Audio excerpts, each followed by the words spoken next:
অত সুন্দর আর্ট দেখি আমার একেবারে মন জুড়াই গেছে। বন্ধুরা দেখো তোমরা কত সুন্দর। বন্ধুরা তোমরা লাগিয়া সংক্রান্তি উপলক্ষে একটা ব্লগ বানাইলাম। আসলে আমার ভয়েস ওভার করা লাগছে, কারণ পরিস্থিতি আসিল না, মানে কইয়া কইয়া ব্লগ বানানোর মতন লাগে ভয়েস ওভার করলাম। বন্ধুরা দেখো সংক্রান্তি উপলক্ষে বেটিন্তর কত হাম। সংক্রান্তির আগের দিন বিকাল থেকে আর্ট শুরু হয়েছে, পরের দিন সকাল 10টা পর্যন্তই আর্ট চলতেই আছে। এরপরেও শেষ আর হয় না। ও দেখো এখন ও মোটামুটি একটা ফিনিশিং টাচও আইছে। এরপরে এটাও না, এরপরে তুলসী গাছের তলে সামনে আর একটা আর্ট। ও দেখো ও হঠাৎ গিয়ে ফিনিশিং টাচ শেষ হইল। তো আর্টটা কীরকম লাগছে একটু দেখিয়া ওই বাস হবে। অ্যাকচুয়ালি আর্ট করতে গেলে অনেক সময় লাগে এবং অনেক কিছু লাগে।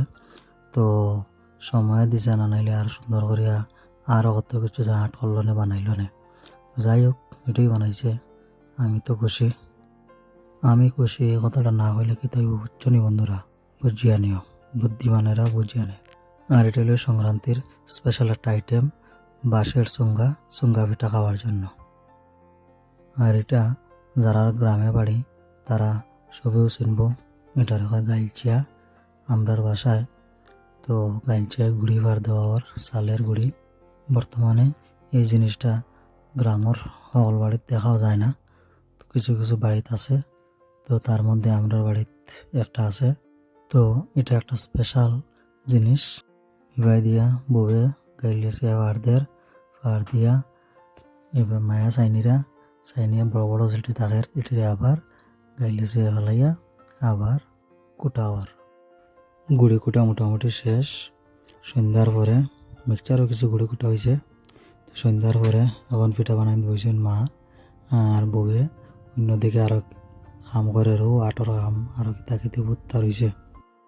ও দেখো মালফাওয়ার কিরকম তেলের মধ্যে বহার। এই মালফা ভাজা দেখিয়ে আমার জিভটা জ্বলাইছে।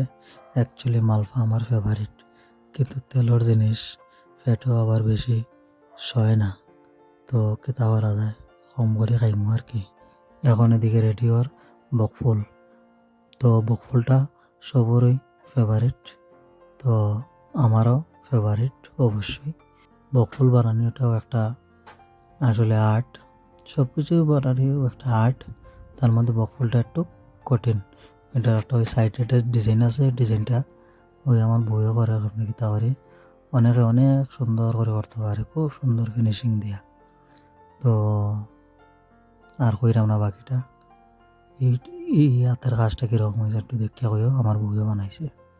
এরপরে এই বকফুলটা যাইব কড়াইয়ের মধ্যে লাল হওয়ার জন্য। সে লাল হবে, পাকবে, তারপর তাকে আমরা গ্রহণ করব, মানে ভক্ষণ করব। অনেকের মনে প্রশ্ন হইতে পারে আমি ভিডিওর মধ্যে নাই এখানে, আসলে আমি ব্যাক ক্যামেরাতে করছি, তো আমি ক্যামেরাম্যানের কাজ করছি কেন। দেখো বন্ধুরা বকফুল কয়েকটা বাজা হয়েছে। এরপরে এটা হইল গিয়া বিরন চালের গুড়ির পিঠা। এটা বিরন চাল ছাড়া হয় না, এটা ওই শুকনো তাওয়ার মধ্যে দিয়া তারপর বানানো হয়, একটা তিলের একটা চিনির। আপাতত এই সংক্রান্তি উপলক্ষে 3 রকম পিঠা বানানো হয়েছে। প্লেটও সাজাইয়া উঠাইছে আমার বউয়ে, ভিডিও করলাম, দেখো কীরকম লাগে। সংক্রান্তি উপলক্ষে এই 3 রকম পিঠাই বেশি বানানো হয়, কারণ এই 3টা পিঠাই খুব বেশি কমন। সংক্রান্তির দিন গ্রামের মধ্যে পঞ্চায়েত থাকে, বিভিন্ন কমিউনিটির মধ্যে চার্জির পঞ্চায়েত থাকে। তো পঞ্চায়েত থেকে কীর্তন লইয়া আবার নগর কীর্তন, তো নগর কীর্তন লইয়া আমরা বাড়ি আইসুন। তো তোমরা সবে কীর্তন শোনো।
আমার বাড়ি কীর্তন শেষ হওয়ার পরে কীর্তন দলের লগে আরও বাড়িতে গেছে যাওয়ার পরে এত সুন্দর আর্ট দেখলাম ফাঁকা উঠানোর মধ্যে।